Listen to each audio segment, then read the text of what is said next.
This Civic Media podcast is sponsored by UW Organ and Tissue Donation. Organ donations are desperately needed, and now is the right time to become an organ donor. Talk to your family. Get the dot. Save lives. Go to heroicdeed.com.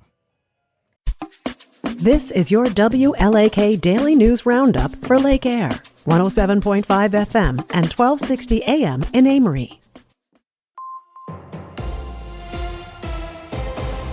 For WLAK News, I'm James Kelly.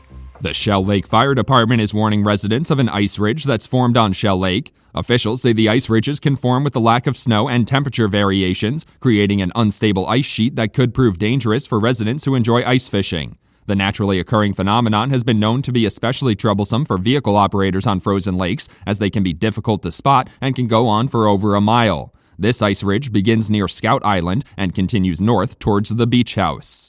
The body of a missing Ashland man was found on Sunday following a roughly 10-hour search. According to the Ashland County Sheriff's Office, the search for the 20-year-old began on Saturday night when his friends told authorities he was late to meet them for their plans to go ice fishing. At around 10 a.m. on Sunday morning, authorities found the man in the open water on Chequamegon Bay. Authorities are still investigating the circumstances of the man's death, but say he was reported to be on a snowmobile before he went missing. The U.S. Department of Agriculture and Wisconsin Department of Agriculture, Trade and Consumer Protection have announced over $23 million in funding for food supply chain infrastructure. According to a press release, the funding will be awarded to 30 projects across the state meant to build resiliency in local and regional food systems. Officials hope the program will make the state's food system more efficient, lowering costs for residents and creating new revenue streams and opportunities for small and mid-sized food producers.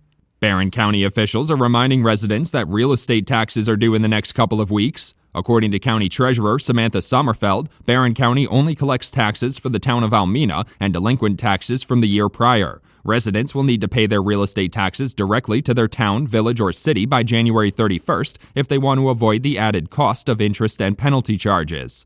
January 31st is also the deadline for residents to file for the lottery and gaming credit for 2024. The Wisconsin Department of Workforce Development has announced about $1 million in additional funding for programs to train students for careers in fields like manufacturing and construction. According to a press release, the department will award grant funding ranging from $5,000 to $100,000 for school districts with programs aimed at helping students join the skilled workforce. Those programs could include things like machining, biotechnology, robotics, or healthcare, and applications are due by February 18th. The Wisconsin Innocence Project has announced a $1.5 million grant from the U.S. Department of Justice to use DNA technology to reinvestigate past cases. According to organization officials, the funding will be used to hire another investigator and 2 more attorneys to help go through about 100 applications. They believe the funding will allow them to fully investigate about a dozen more cases this year, which could lead to litigating a few of them. The project has a dedicated focus to revisit convictions for members of minority populations. The Barron County Sheriff's Department has released its annual report providing a summary of 2024. The report highlighted a number of changes in personnel in the department, as well as a $600,000 budget increase. The report also showed an increase in the number of arrests for operating while intoxicated from 93 in 2023 to 123 in 2024. The department's 2025 goals included expanding training opportunities, implementing employee wellness checks, and budget goals for the jail expansion project.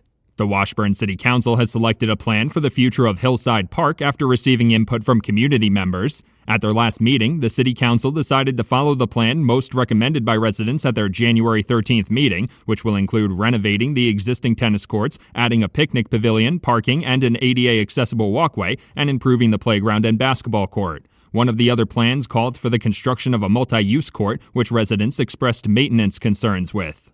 The Wisconsin Office of Outdoor Recreation released an economic impact report this week showing over $27 million in local recreation value through a pilot program. According to a press release, the Do-It-Yourself Economic Impact Report program was launched in March of 2024, providing local municipalities with resources to navigate the complicated process of analyzing the local economic benefits of outdoor recreation. Among the projects mentioned as adding part of that $27 million was Eau Claire's paved trail system.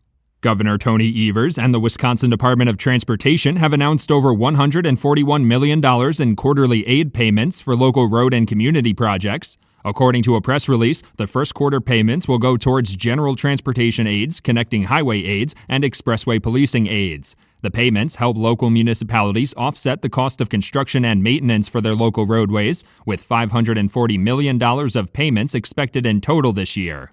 For WLAK News, I'm James Kelly.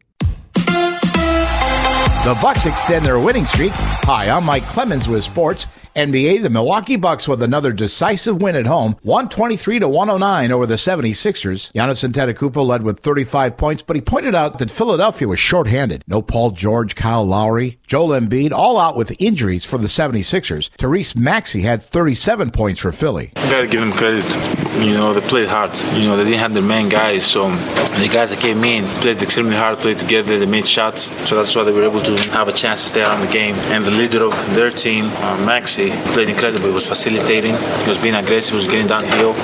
They did all the right things to have the game that they had tonight. So the Bucks have now won 4 in a row. They play the Pelicans in New Orleans on Wednesday. College hoops. Wisconsin with a West Coast win over the weekend, 84-69 over USC. The Trojans did score 13 unanswered points. Defensively, to be able to catch ourselves after that first 5 to 7 minutes when they made a run back at us. And I think this the moxie of the group, they didn't panic.